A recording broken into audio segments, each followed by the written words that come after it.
How to maximize growth in every muscle group. Part 9, the deltoids.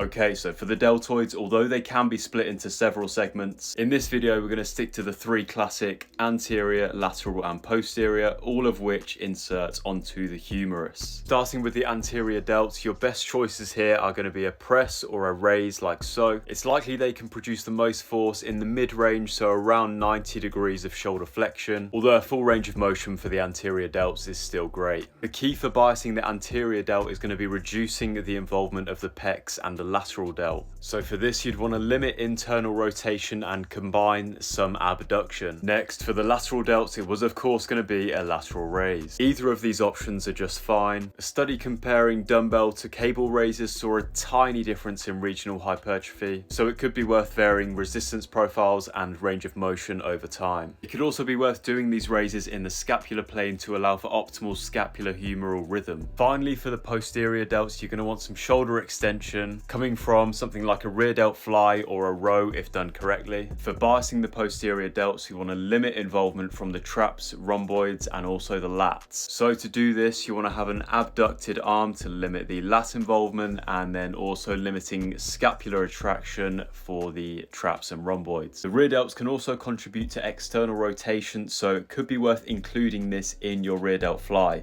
From the length to tension relationship data we have on the rear delts, it's likely they won't benefit from the deep stretch, although they may have the potential to produce the most force in that mid to lengthened range. As I mentioned at the start, the delts can be split into several segments rather than just three, so training their functions at a variety of different angles and ranges of motion is likely going to be beneficial for maximizing over time.